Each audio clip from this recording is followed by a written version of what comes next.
Hello everyone, कैसे हैं आप लोग। So welcome to SSP learning. आज हम स्टार्ट करने वाले हैं पॉलिटी लेक्चर 1, जिसमें हम कवर करेंगे हिस्टोरिकल बैकग्राउंड्स के बारे में, जिसमें हम पढ़ेंगे कि इंडिया की इंडिपेंडेंस से पहले हमारे क्या हिस्टोरिकल बैकग्राउंड्स रहे थे, जिसमें हम कई सारे चार्टर एक्ट्स के बारे में, पिट्स इंडिया एक्ट हुआ, चार्टर एक्ट हुआ, इन सभी के बारे में डिस्कस करेंगे। So let's get started. तो हिस्टोरिकल बैकग्राउंड में हम स्टार्ट करते हैं। As we know, the British come to India in 1600 as a trader.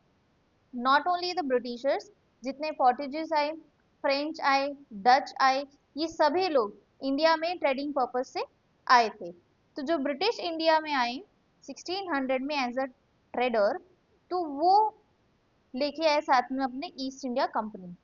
ठीक है, उन्होंने ईस्ट इंडिया कंपनी फॉर्म की। In 1765, company which till now had purely trading functions obtained a दीवानी। 1765 तक जब ब्रिटिशर्स इंडिया में आए थे, तब तक उन्होंने सिर्फ और सिर्फ प्योर ट्रेड किया इंडिया में। ठीक है, और उस ट्रेडिंग की हेल्प से इंडिया में उन्होंने दीवानी ऑब्टेन की। अब दीवानी होती क्या है? दीवानी एक राइट होता है over the revenue and civil justice. उसके बाद in 1858, in the wake of sipahi mutiny, mean जो रिवॉल्ट ऑफ 1857 हुआ था, आपको अच्छे से याद होगा, रिवॉल्ट ऑफ 1857। ठीक है, रिवॉल्ट ऑफ 1857 जो है, ये काफी ज्यादा इस लाइक का रेज लोगों के अंदर पैदा की थी, जिसमें ब्रिटिशर्स के बहुत सारे डीमैरिट्स, ब्रिटिश कंपनी के बहुत सारे डीमैरिट्स हमें पता चले थे। और उसी के बाद से ही इंडिया में नेशनलिज्म की फीलिंग, इंडिपेंडेंस की फीलिंग लोगों के अंदर आई थी। जो ब्रिटिश क्राउन था, it assume the direct responsibility for the governance of India. British crown के पास पूरी तरीके से एक डायरेक्ट रिस्पॉन्सिबिलिटी आ गई थी इंडिया की गवर्नेंस की। और इसी की वजह से हुआ क्या, उनका रूल कंटिन्यू रहा इंडिया में तब तक जब तक इंडिया ने इंडिपेंडेंस नहीं गेन की। और जो इंडिया को इंडिपेंडेंस मिली, वो मिली अगस्त 15 1947 में। उसके बाद 1947 में इंडिपेंडेंस गेन करने के बाद इंडिया में कॉन्स्टिट्यूशन आया। ठीक है, कॉन्स्टिट्यूशन जो है वो 1950 में हमारा लागू हुआ। और उस टाइम पे जब कॉन्स्टिट्यूशन बनाया जा रहा था, तो constitution was suggested by M N. Roy in 1934। M N. Roy क्या थे, कौन थे? तो ये एक पियोनियर थे कम्युनिस्ट मूवमेंट ऑफ इंडिया की। Next is the company rule 1773 to 1858। इसमें सबसे पहला जो हम एक्ट पढ़ेंगे, वो पढ़ेंगे रेगुलेटिंग एक्ट ऑफ 1773।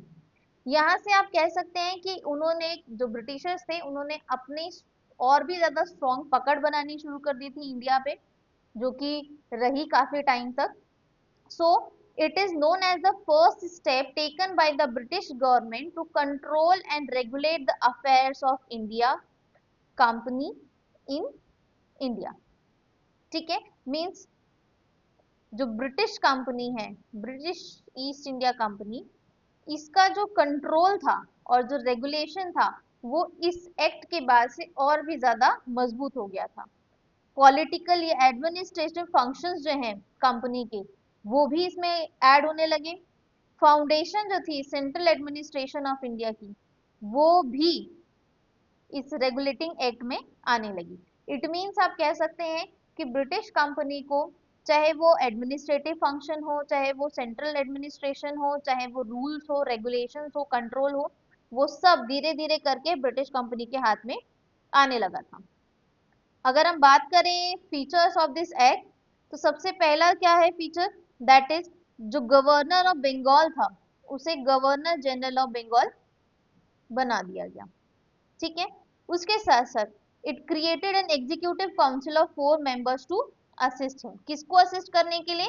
इस गवर्नर जनरल ऑफ बंगाल को असिस्ट करने के लिए काउंसिल ऑफ मेंबर्स बनाए गए, 4 मेंबर की। और जो फर्स्ट गवर्नर जनरल थे, वो थे हमारे लॉर्ड वॉरेन हेस्टिंग्स।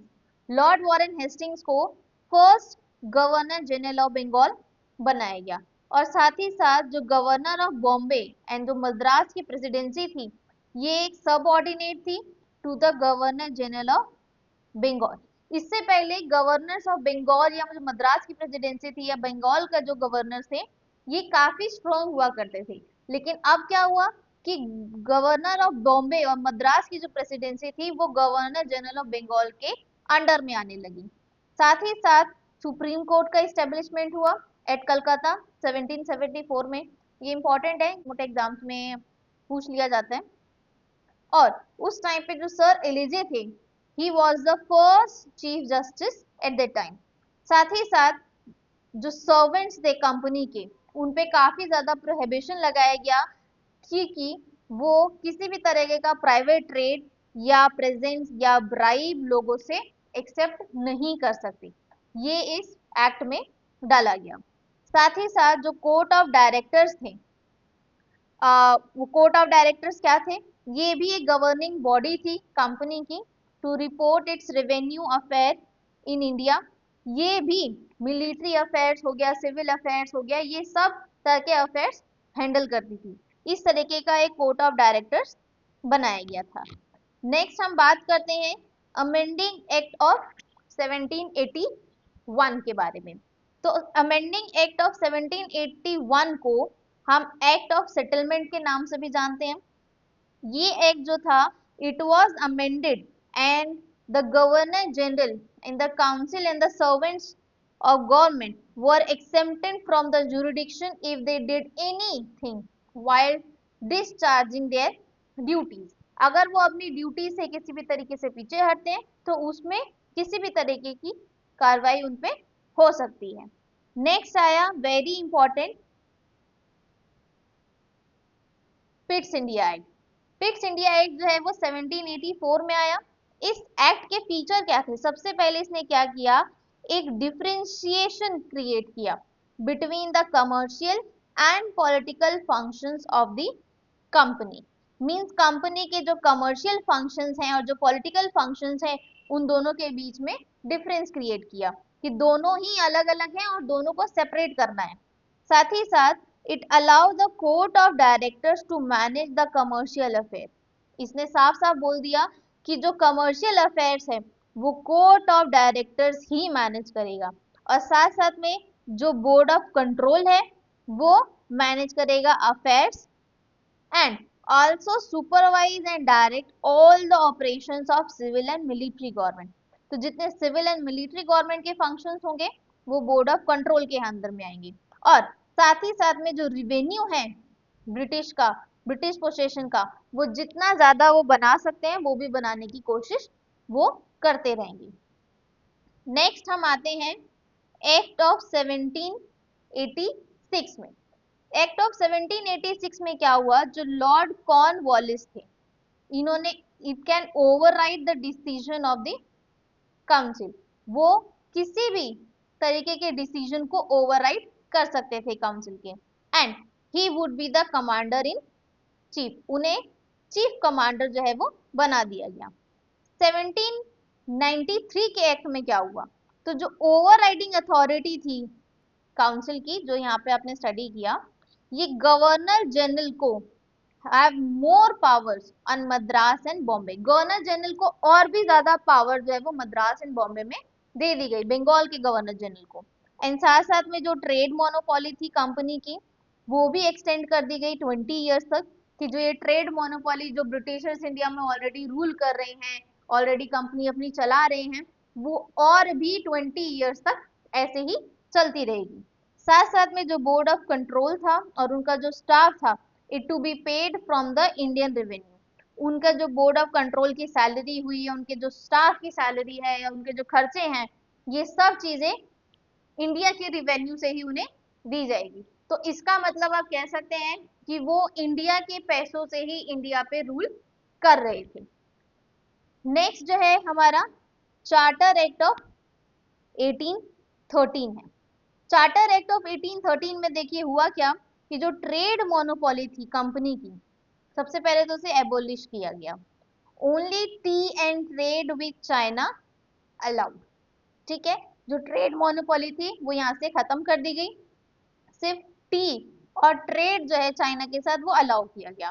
साथ साथ में it asserted the sovereignty of British crown over companies territories. Next, western education पे बहुत ज्यादा ध्यान दिया गया। आपको ऑलरेडी पता है कि ब्रिटिशर्स के आने से ही इंडिया में वेस्टर्न एजुकेशन, वेस्टर्न कल्चर पैदा हुआ है, और वो चाहते भी यही थे कि ज्यादा से ज्यादा वेस्टर्न एजुकेशन और वेस्टर्न कल्चर इंडिया में फैले। साथ ही साथ जो लोकल गवर्नमेंट जो टैक्सेस हैं वो भी इम्पोज कर सकती थी। तो इस तरीके से आप देख सकते हो कि कैसे ब्रिटिशर्स ने धीरे धीरे करके इंडिया के पॉलिटिकल फीचर हुआ या एडमिनिस्ट्रेटिव हुआ या मिलिट्री हुआ, धीरे धीरे करके सब जगहों पे अपना रूल स्टार्ट कर दिया। नेक्स्ट क्लास में हम पढ़ेंगे चार्टर एक्ट ऑफ 1813 के बारे में। ठीक है, आज का लेक्चर हम यही एंड करते हैं, और इस पूरे चैप्टर को एंड होने के बाद, मींस इस पूरे लेक्चर को खत्म होने के बाद जितने भी हम इसके पार्ट्स पढ़ेंगे, उसके बाद मैं आपको इसमें एमसीक्यू जितने भी पॉसिबल फॉर्म हो पाएंगे वो, साथ ही साथ में कुछ पीवाईक्यू, ठीक है, और कुछ आंसर राइटिंग क्वेश्चन, ये मैं आपको प्रोवाइड करती रहूंगी। ठीक है, थैंक यू।